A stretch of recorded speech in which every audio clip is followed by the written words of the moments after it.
desde Vergara y para todo el mundo. Una radio con propósito. Una radio con visión. Una radio para todos. El Libertador, 1210 AM.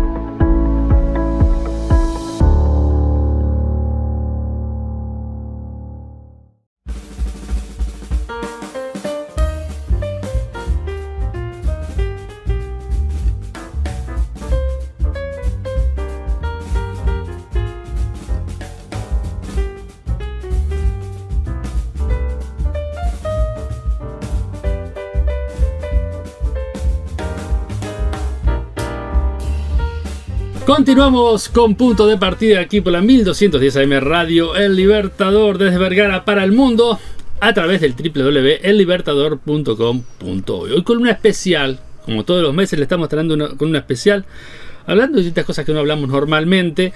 Pero antes, si querés comunicarte con nosotros, lo podés hacer a través del www.ellibertador.com.uy para sintonizarnos, y si no, también a través de nuestras redes sociales, Twitter, Instagram, Facebook y YouTube, donde van a encontrar todos los contenidos en YouTube, los contenidos en video que pueden vernos ahí, y también alguna cosita extra que no se puede mostrar a veces por radio, lo pueden encontrar también en el canal de YouTube, y entonces ahí ver mejor la columna o la entrevista.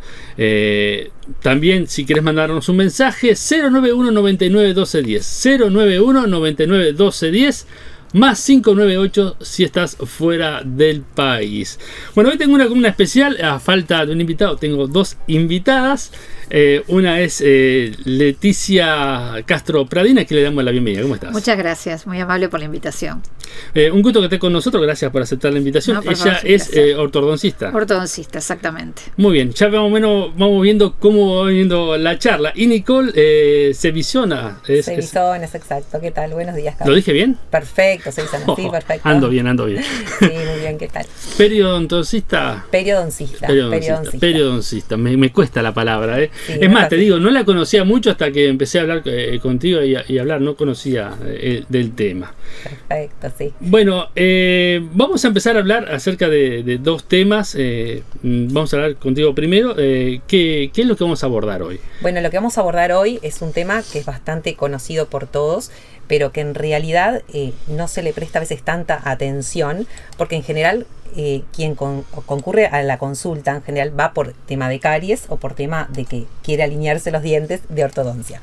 Entonces, este es un tema que es fundamental, que es el tema periodontal, o sea, son todos los tejidos que están rodeando el diente, y que es sumamente importante el poder diagnosticar cuando aparece una enfermedad periodontal, ya que constituye los cimientos para poder hacer cualquier tipo de tratamiento. De ahí que vamos a hablar de lo que son las enfermedades periodontales. Y las enfermedades periodontales en sí son enfermedades infecciosas de los tejidos que rodean el diente, inflamatorias, como le dice la palabra, peri, alrededor del diente, claro, periodontal, ¿sí? Y que son multifactoriales. O sea, depende de la presencia de bacterias que se agregan unas con otras en una especie de matriz y forman lo que se conoce hoy como el biofilm, ¿tá? Sumado a todo eso que tiene que haber, por supuesto, un huésped susceptible. Eso quiere decir que no a cualquiera le va a producir enfermedad periodontal el hecho de tener ciertas bacterias, claro, sino que tiene que haber un huésped susceptible que suceda que quede afectado por estos microorganismos. Y también por factores de riesgo que pueda tener el propio paciente en sí.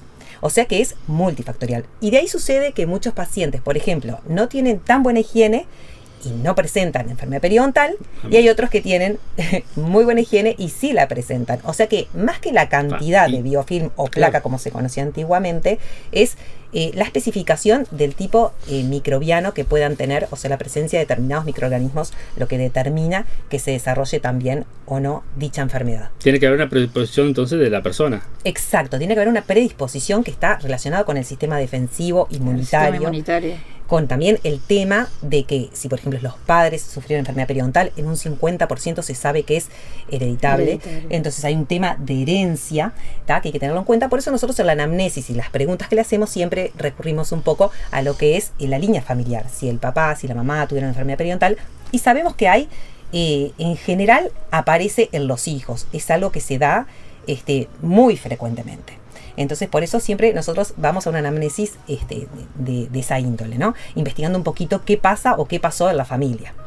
En cuanto a los elementos o factores desencadenantes que podamos tener, sabemos que tenemos factores sistémicos y factores locales. Factores sistémicos hablamos sobre todo a enfermedades que pueda padecer el individuo, como sea pacientes inmunodeprimidos por diferentes índoles o diferentes enfermedades que esté atravesando, o que estén cursando, por ejemplo, diabéticos, pacientes con HIV, pacientes que hayan sufrido de quimioterapia y radioterapia, tratamientos de ese tipo por temas de cáncer.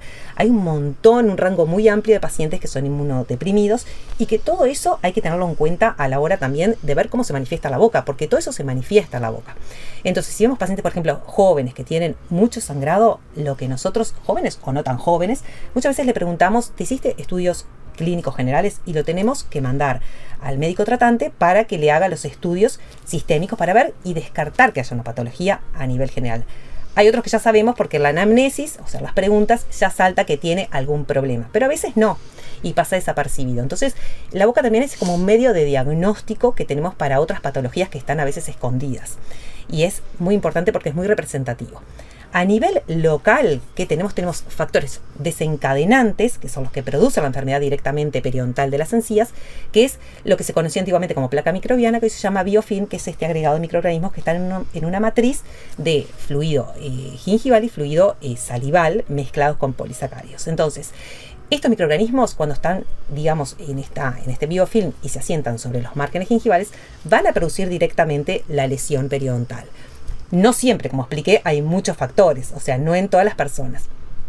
Por otro lado, ese sería el desencadenante. Y tenemos otros que son locales, pero predisponentes, que serían los iatrogénicos y no iatrogénicos.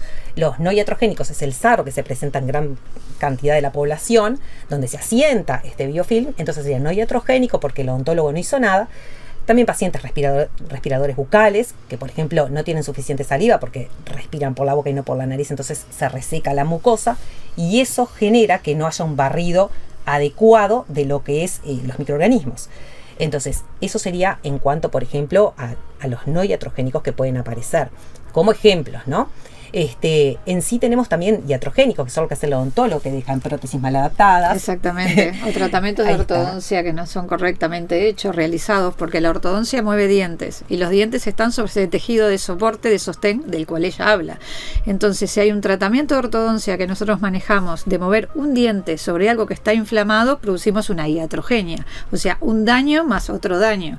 Entonces, el odontólogo y el ortodoncista tiene que trabajar en equipo con el periodoncista, porque si hay alguna lesión en ese tejido de soporte, va a cambiar el pronóstico y el plan de tratamiento de ese paciente desde el punto de vista ortodóntico. Por eso es que muchas veces trabajamos como equipo multidisciplinario, mis pacientes de ortodoncia derivados a periodoncistas o derivados a otros tipos de especialistas para trabajar en conjunto, porque no es el diente solo.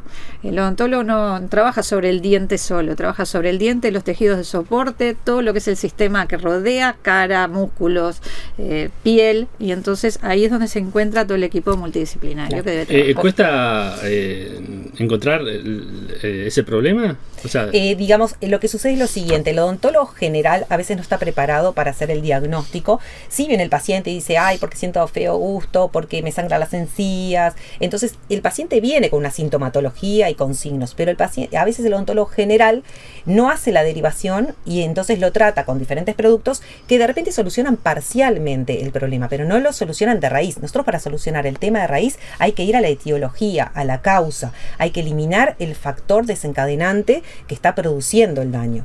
Entonces, lo que se pide son las derivaciones a la hora de ver que hay signos y síntomas donde aparecen sangrados de las encías, sea espontáneos, provocados por el sondaje, o que el paciente siente mal gusto, o sensación de diente alargado, o molestias. Movilidad de las piezas, que es muy característico también, se pierden las piezas por movilidad. Claro. Y entonces, sobre todo, como decíamos con Leticia, trabajamos en conjunto porque también el apiñamiento dentario es un elemento retentivo de biofilm, entonces, y de microorganismos. Entonces, el enderezar los dientes no es solamente la parte estética, sino que también es la parte funcional y biológica, porque al estar apretados los dientes, lo que ella le llama el apiñamiento en ortodoncia es cuando los dientes están amontonados. Cuando los dientes están amontonados, el paciente no puede higienizarse correctamente, por más que lo intente. Entonces, con la ortodoncia, al nivelar los dientes, a dejarlos derechos, ¿no? Al dejarlos derechitos, ya vemos que la parte del soporte hay que tratarlo también. Y entonces, y eso está todo lesionado por ese apiñamiento que se juntó el sarro, la placa bacteriana, la gingivitis. Y entonces, la ortodoncia sin un periodoncista y sin otro tipo de equipo es imposible de realizar por uno solo, por uno mismo. Yo siempre hago la comparación de cuando uno va a construir una casa, un edificio, los cimientos tienen que ser firmes. Esto es lo mismo, o sea, todo lo que está rodeando el diente, digamos que serían los cimientos en sí, tienen que estar firmes, tratados y sanos para poder hacer y desarrollar cualquier tipo de tratamiento, no solo ortodoncia, sino prótesis, puentes fijos, restauraciones. Y esas restauraciones tienen que quedar perfectamente adaptadas, perfectamente pulidas, cosa de que no se entrampen microorganismos, o lo menos posible, y el paciente se puede higienizar correctamente y que no se desarrolle esta enfermedad, o por lo menos que sea detenida. No se cura la enfermedad periodontal, es una enfermedad inflamatoria crónica, y esto es importantísimo a la hora de decirle al paciente, no es que tú venís, te haces el tratamiento periodontal y después se te da el alta, no. Esto continúa con tratamiento de mantenimiento, porque es una enfermedad crónica que prevalece, como puede ser la diabetes, que es una enfermedad crónica que se trata. Esto es lo mismo, el paciente nunca deja de concurrir, no es que se soluciona, se curó y se fue. Entonces estamos en continuo contacto, con el paciente para ir evaluándolo, cómo es la evolución, y a veces se pueden espaciar las consultas, pero nunca se le da de alta a un paciente. No es una limpieza. No es una limpieza. O sea, se toma como principio y como iniciativa la limpieza, y desde la limpieza que uno le hace, empieza el primer diagnóstico para elaborar después un pronóstico y un plan de tratamiento acorde a ese paciente que consulta. Que de repente puede ser simplemente una lesión gingival, o sea, una gingivitis donde no hay reabsorción ósea, o sea, no hay disminución del hueso, y simplemente se tratará de la manera más básica, y si no, después están las cirugías que ya se hacen terapia correctiva, que es cuando el paciente ya presenta bolsas profundas, que es cuando se hacen los sondajes para ver si la lesión avanzó mucho o no, y tenemos reabsorciones de hueso que aparecen después radiográficamente, donde se ven lesiones horizontales, o sea, reabsorciones de tipo angular o vertical, y ahí se determina qué tipo de tratamiento se va a hacer. Pero ya estamos en un proceso más avanzado. O sea que la gingivitis es más simple, no tenemos reabsorción ósea, y ya en la periodontitis, que puede ser incipiente, media o avanzada, estamos frente a cuadros más complejos que requieren otro tipo de tratamiento. ¿Se puede agarrar a tiempo? Sí, se puede agarrar a tiempo. ¿Es más común de lo pensado? Es muy común, se da en un altísimo porcentaje. Yo nunca había escuchado, por ejemplo. Claro, es verdad. El tema es que la gente no le da importancia, y la derivación es del odontólogo, que le tiene que explicar al paciente, enseñarle como tú estás aprendiendo en este momento. Cuando el paciente va al odontólogo, le tiene que explicar y derivar a la persona que corresponde, que hace ese tratamiento. Claro. ¿Y cómo se detecta? Si vos desconocés, ¿cómo es cuáles son los síntomas? Es así, o sea, el paciente concurre habitualmente, y a veces dice y a veces no dice. O sea, a veces el paciente dice, ay, porque tengo sangrado cuando me cepillo. O de repente dice, me sangran las encías porque me levanto y tengo sangre en la boca, y siente como mal gusto también. O los dientes se me empezaron a mover y algunos se me están cayendo, o a veces se les cae, a veces no se les cae. Entonces eso es un poquito lo que el paciente viene relatando. A veces el paciente directamente no dice nada, no se da cuenta. Viene por otra causa, viene porque tiene caries, y uno hace el diagnóstico y uno ahí lo detecta. Entonces ahí está el objetivo del odontólogo. Exacto. ¿No? En general, el 90% de los casos vienen por el tema caries. Caries, dolor. Y también por el tema de ortodoncia. No me gusta como tengo los dientes apiñados, quiero dejarlos todos alineados. Y bueno, esa es la consulta básica. Entonces, ahí ¿el dolor de encía? Claro, el dolor de encía también. El dolor de encía puede ser localizado, y puede también difundirse, puede irradiarse, porque muchas veces estos procesos generan abscesos, que son colección de pus en la zona, y generan hasta ganglios a nivel regional. Por eso el estudio no es tan simple. Se hace un estudio a nivel general, en la anamnesis se le hacen todas las preguntas, y después se pasa a un estudio general, regional, donde se evalúa si hay ganglios, si no hay ganglios. Después, a nivel localizado, se pasa a evaluar la cavidad bucal, y ahí se hace el sondaje, que es como una sonda que se utiliza angular, angulada, que está calibrada, y se hace con una presión de 0,25 newton, se dice que es una presión firme, pero no muy fuerte, en cada cara del diente y en cada pieza una por una. Hasta completar el diagnóstico. Y ahí se evalúa la profundidad de bolsa, si es que aparece, que ya se sabe que si es de hasta 4 o 5 milímetros, de repente sería un incipiente, a media, y ya cuando pasamos más de 6 milímetros estamos ya en una posible periodontitis avanzada, donde complementamos nuestro estudio con el estudio radiográfico, que es digamos coadyuvante en el tratamiento, en el diagnóstico. ¿Y el tratamiento es muy invasivo? No, siempre preguntan, ¿el tratamiento es doloroso? Claro. Esta es la otra pregunta. ¿Me va a doler? ¿Me va a doler? Es la primera primero que uno pregunta. pregunta. Sí, es la pregunta típica que hacen. No, el tratamiento no es doloroso porque se trabaja con anestesia. Siempre se hace inicialmente una profilaxis, que es una limpieza de las piezas dentales. Eso todo el mundo conoce, no es doloroso, y después se pasa a lo que es una terapia básica, que consiste en eliminar todos los agentes retenedores de microorganismos, biofilm. Se pulen las restauraciones, se arreglan las prótesis y también se pulen si es necesario, se deja la boca en condiciones, se hacen las extracciones pertinentes y se pasa a hacer un raspado irisado con unos instrumentos que también son como angulados y que están diseñados como para cada sector de la boca, que se llaman curetas, que son específicas para cada sector. Se trabaja con anestesia y se trabaja debajo de la encía, y es como una limpieza subgingival, o sea, por debajo de la encía, ¿verdad? Entonces ahí se hacen los raspados con anestesia, el paciente se va, trabaja, hace su vida normal.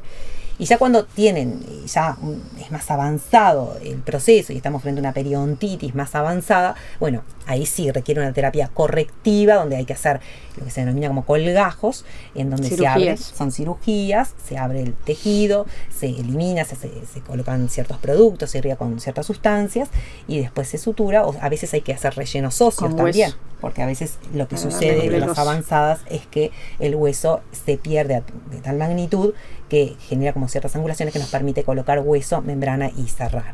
Que después hay fotos que yo envié para que vean un periodonto sano y lo que es un periodonto enfermo. Lo mostramos en pantalla, uno sano y uno que está donde está la sonda periodontal, que está midiendo la profundidad de bolsa, porque uno dice, ¿qué es la bolsa? ¿De qué me estás hablando? Claro. Entonces la bolsa es lo que se forma, digamos, entre el diente y la encía. Se forma como un bolsillito, porque los microorganismos penetran en ese espacio interdental y se empieza a perder adherencia, y ahí es donde, cuando colocamos el periodontímetro, esta sonda angulada, nos permite medir exactamente en cuánto estamos, cuánto venimos perdiendo, ¿no? De alguna manera, o la profundidad de bolsa, que es distinto. Entonces tampoco tiene que ver mucho con la higiene, porque puede tener una buena higiene y tener el mismo problema. Mira, sí. Siempre que tengas buena higiene es un factor positivo, en el sentido de que va a ser menor la patología, pero como hablamos antes, hay factores predisponentes y está también el huésped, su resistencia. Hay gente que tiene ciertas bacterias y que el huésped es muy resistente, entonces se defiende inmunitariamente de forma muy adecuada y puede combatir esas bacterias, y hay veces que esas bacterias como que ganan la partida y entonces logran vencer al huésped y sus... Es que es así, a veces vemos pacientes, ¿no? Que tienen un montón de sarro, placas de sarro, y los dientes están firmes como una roca. Y a veces ves un paciente que viene con apenas una inflamación gingival y los dientes tienen una gran movilidad. Y entonces vos decís, ¿cómo? Si la etiopatogenia es... No, porque hay otros factores, como dice la doctora, que aparte de predisponer, hay otros factores que son hereditarios o de que ya vienen de alguna patología del punto de vista general. Entonces, por eso es que tu pregunta, si por la mala higiene, no siempre, no es todo, sino hay que evaluar cada caso en particular, cada caso clínico en particular. Claro. Todo. Y hay factores de injuria, como yo decía, directa, que son los que venimos hablando, y están los de injuria indirecta, o sea, cómo indirectamente podemos afectar el periodonto y que estos dientes se mueven sin, de repente no tengo tanta inflamación. Y ahí aparece lo que es el trauma oclusal. El trauma oclusal, como habrán escuchado hablar, a veces es un diente que queda muy por encima del plano y molesta, entonces lo vamos apretando, vamos bruxando. O los pacientes que sufren de bruxismo, que es el hábito inconsciente de apretar los dientes y de frotar los dientes cuando duermen o cuando están muy estresados, que te dicen rechino los dientes al dormir. Y eso que están así, eso trauma oclusal. Eso está traumatizando permanentemente y produce lesiones a nivel del tejido de soporte, como dice la doctora, que es lo que hace que las piezas empiecen a mover y a sufrir ese trauma oclusal. Exacto. Esa es otra forma. ¿Y qué pasa en la pieza cuando está sometida al trauma oclusal? Lo que sucede es que aprieta tanto, o está fuera de plano la pieza, que termina moviéndolo el ligamento periodontal, que es lo que está rodeando el diente, que sabemos que tenemos la corona, la raíz tiene cemento y tenemos un tejido conjuntivo que está pegadito a lo que es la raíz. Ese conjuntivo, que tiene unas fibras con distintas orientaciones, que también va a estar en las figuras ahí que van a estar presentes, lo que se sucede con esas fibras es que se reordenan de una forma distinta. Si bien están oblicuas, horizontales, con dirección hacia apical o hacia coronal, se reordenan y quedan paralelas al eje del diente, y eso hace que los microorganismos avancen a velocidades muy, muy aceleradas, y eso produce una inflamación del tejido, un ensanchamiento que a veces se traduce hasta radiográficamente. Ese ensanchamiento, y lo podemos diagnosticar. Entonces lo que hay que hacer ahí es resolver el trauma oclusal llevándolo a plano, o decirle, bueno, utiliza una placa neuromiorrelajante. Entonces es importantísimo también tener en cuenta ese factor de injuria, digamos, indirecto, que estaría actuando de manera... Volviendo al comienzo, es multifactorial. Es multifactorial. Muy bien. Bueno, gracias por esta clase que nos diste. Realmente fue muy claro lo que dijiste, y hay que tomarlo en cuenta. A veces uno piensa que solamente tiene un dolor de muela, y a veces pueden ser muchas causas. Exactamente. Es muy interesante. La gente consulta porque le duele la muela, porque tiene una caries, o por estética. Hoy en día que mucha gente consulta por ortodoncia porque tiene los dientes torcidos, y no como antes, que era solo por caries o por dolor. Bueno, claro. Vamos precisamente a la ortodoncia, ya que estamos ahí. La ortodoncia, ahí está. Contanos un poquito cómo se maneja la ortodoncia. Bueno, hay dos cosas que hay que diferenciar. ¿Y por qué hay que usar ortodoncia? ¿Por qué? Eso es importante. Bueno, eso es una pregunta muy interesante. Una cosa es la ortodoncia y otra cosa es la ortopedia. Yo soy ortopedista, ortopedia dentomaxilofacial, y ortodoncista. Son dos cosas diferentes. La ortopedia es lo que manejamos comúnmente con los niños, lo que son los aparatos removibles, de sacar y poner. Eso no es ortodoncia. La ortodoncia son las brackets, los aparatos fijos que van cementados en los dientes. ¿Cuál es la diferencia entre la ortopedia y la ortodoncia? Porque si no, le haríamos ortodoncia a los niños. ¿Por qué no le hacemos ortodoncia a los niños? Porque la ortopedia, además de enderezar dientes, trata también la parte del hueso, la parte del niño que está en crecimiento, las desviaciones mandibulares hacia adelante y hacia atrás, guiar ese crecimiento del niño. ¿Para qué? Porque la malposición dentaria muchas veces se da por la falta de espacio. Muchas veces. Claro. Entonces, en esa etapa de tratamiento, nosotros podemos, del desarrollo del niño, trabajar haciendo espacio, con cierto tipo de aparatos removibles. Y ahí podemos evitar en un futuro hacer una ortodoncia.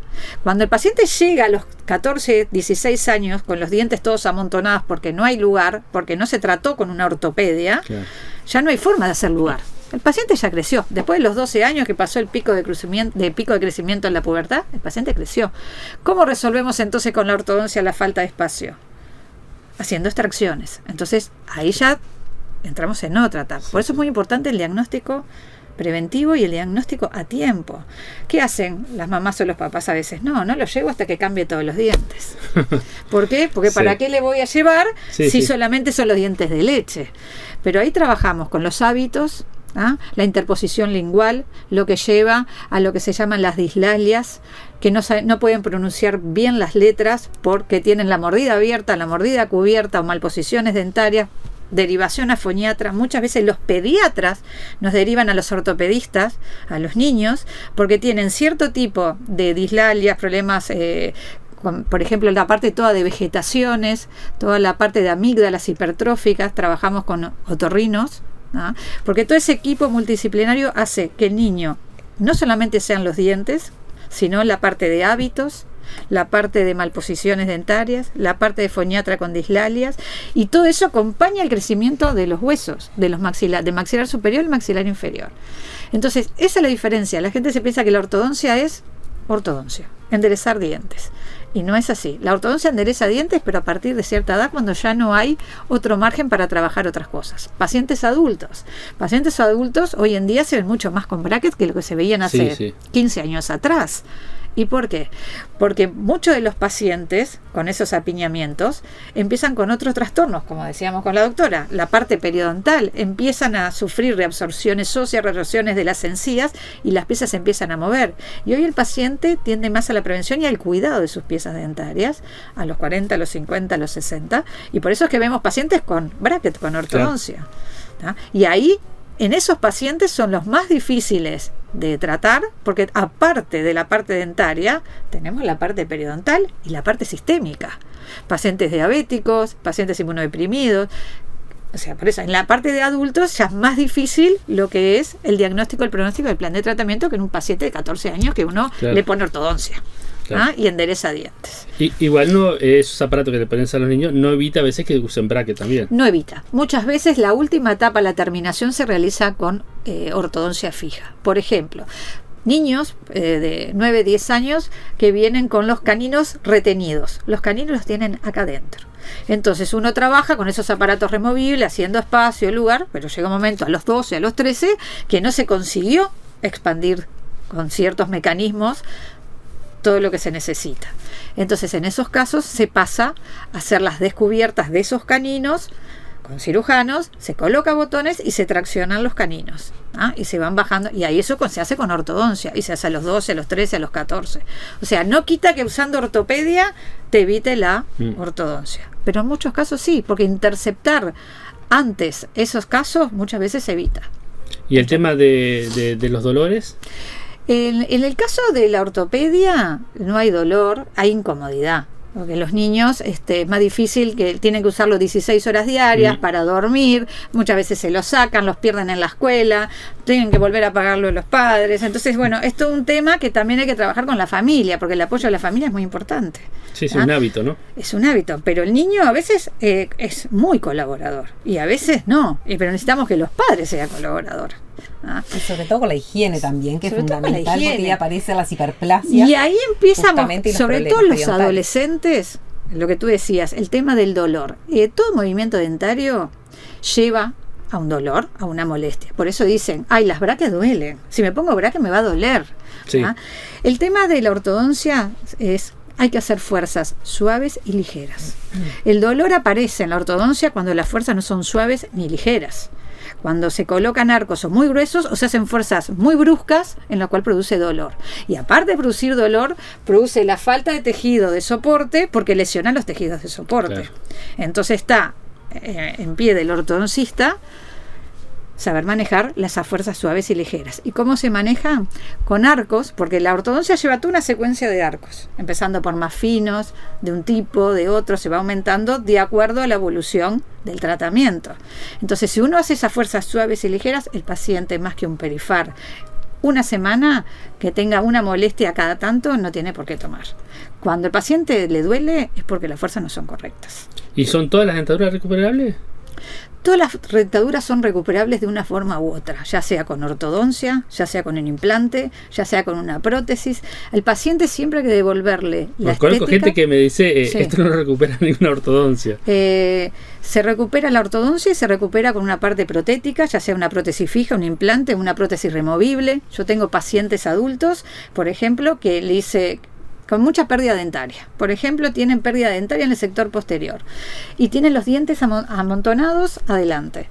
Entonces el paciente dice, me los voy a sacar y me quiero hacer una prótesis. Le digo, no, hágase una ortodoncia en el sector anterior, ya sea de premolar o de canino a canino, y después se coloca la prótesis. Entonces el paciente dice, no sabía que me podía hacer ortodoncia. Claro, el paciente quiere resolver la estética. Y la estética se puede resolver con una ortodoncia y a su vez con una prótesis, ya sea removible, fija. O sea, hay muchas opciones que antes no se tenían, que al paciente se le explican y muchas veces aceptan cosas que ni se imaginaban que podían aceptar. Tampoco es un tema estético. No, la ortodoncia no solamente es estético, la ortodoncia es estético y es salud. Funcional, el tema de la masticación, el tema de la deglución, el tema también del habla. O sea, hay muchas veces la parte estética es lo que más juega por un tema de que el paciente que va a hacerse ortodoncia no va por los tejidos de soporte. El paciente que va y consulta porque se quiere enderezar los dientes por estética. Después uno le está planteando todo lo otro que viene atrás. Pero el paciente que va por ortodoncia quiere enderezar los dientes. Claro. ¿Y Claro, los pero- tiempos? Perdón. Los tiempos, un tratamiento de ortodoncia estándar, por llamarle de una forma, en el cual no hay que hacer extracciones, ni, como yo le decía, descubiertas de canino, paciente de 14, 15 años son 2 años. Menos de 2 años no. Y a eso iba a decir un punto muy importante. Los primeros movimientos dentarios en un tratamiento de ortodoncia son los que más se notan. Entonces el paciente viene muy contento los 3 meses, los cuales, mirá cómo cambié, mirá qué lindo que estoy, en 4, qué rápido que va, y cómo son 2 años, porque nosotros hacemos primero el movimiento de la corona del diente, entonces dejamos los dientes preciosos a los 6 meses, 7 meses, y entonces ahí es cuando el tratamiento empieza a estancarse para el paciente. ¿Por qué? Porque después nosotros lo que hacemos es acompañar el movimiento de la raíz, Claro. y eso el paciente no lo ve, el paciente se ve que tiene los dientes derechos y dice ya está. Y nosotros después tenemos que todo el resto del año y algo siguiente, llevar la raíz a esa posición para que queden firmes. Por eso es que cuando se sacan los aparatos antes de tiempo, los dientes con memoria vuelven, no al lugar exacto, pero empiezan a Sí, moverse y le quedan. Entonces esa es la etapa más difícil de mantener al paciente, cuando no ve cambios. Y explicarle cuál es el plan en ese tiempo, que es que la raíz acompañe y los dientes queden fijos y firmes. Igual después de retirado la aparatología hay que colocar los aparatos de contención, que se llama, que pueden ser contención, unas plaquitas transparentes que todos ven por ahí, o un alambrecito que va por detrás. La contención debe ser usada tanto como fue el plan de tratamiento, porque si no muchas cosas se tiran por la borda. Entonces el paciente hay que explicarle que esa contención es importante, tan importante como el plan de tratamiento, y hay muchos que no la usan, por eso hay muchos que después retoman. Y te vuelvo a responder lo del tiempo. 2 años un tratamiento estándar, un tratamiento con extracciones, por ejemplo de 4 premolares para hacer lugar, un tratamiento con un expansor que se llama disyuntor, un tratamiento con bajar los caninos, se calculan unos 3 años, pero no hay tratamiento de 4, 5, 6 años, eso no, más de 3 años. Cuando vienen los dientes torcidos de los niños, ¿no? Sí. Después que salen de los dientes de leche, uno a veces ve que viene un diente por delante de eso. Exacto. ¿Se debería extraer la pieza? Sí. Cuando viene por detrás la pieza, sí. ¿Por qué? Porque el diente permanente va a ir saliendo a medida que va reabsorbiendo la raíz del diente de leche. Entonces Claro. el diente de leche cae y sale el permanente. Cuando nosotros tenemos el diente de leche detrás o delante, no importa, y el diente permanente ya salió, esa raíz no va a ser reabsorbida. O sea que este diente lo único que va a generar es una malposición dentaria al resto de los dientes. Entonces el diagnóstico es muy importante. No es que Claro. hay que sacarlo siempre, pero sí, si ya salió en otro lugar, sí, obviamente, Sí. porque ya no cumplió la función de reabsorber la raíz para Es salir. que uno a en veces lo va a posición. venir torcido y dice, bueno, en algún momento lo va a sacar. Sí o no. Yo O tengo no. pacientes que vienen de 9 años que le tengo que hacer la extracción del diente temporario, del diente de leche. Claro. Bueno, muchísimas gracias, No, de Nico. nada. Muchísimas gracias, Leticia. La verdad que linda la charla. Bueno, muchísimas Y las esperamos nuevamente no? para Sí, seguir hablando por de estos supuesto. temas ¿Cómo no? que son y no son menores, ¿no? No son menores. No son menores. Aparte de los dientes es algo que lo vamos a tener toda la vida, ¿no? Totalmente, ojalá que sí. Esa es Y la idea. esa es la idea, de Esa que es la se idea. conserven lo máximo que se pueda. Sí, yo tengo gente que dice, me pongo plástico, no es lo mismo. No, hay que nunca es lo conservarlos mismo. todo lo que se puede. Nunca es lo mismo. Y aparte nunca la es lo salud bucal no es algo aislado. La gente a veces piensa que no va al dentista y no es algo aislado. La boca forma parte de todo el Sí, organismo. Entonces hay que tener en cuenta que enfermedades que se dan a nivel de la boca y sobre todo también a nivel periodontal repercuten en el sistema general. O sea, hoy por hoy se estudian microorganismos que están vinculados con partos prematuros, microorganismos periodontales que están vinculados a partos prematuros con niños de bajo peso al nacer. También con patologías cardíacas isquémicas donde se han encontrado microorganismos de la mismo. boca. Y hay en las otra cosa placas que de es muy ateroma. importante, que yo le decía a ella, que sobre todo la parte periodontal, en las pacientes bulímicas y anoréxicas. Yo hice un estudio y toda esa parte de bulimia y anorexia hace que la parte de tejidos de soporte, de lesiones afectados. periodontales, Es todo un conjunto. todo.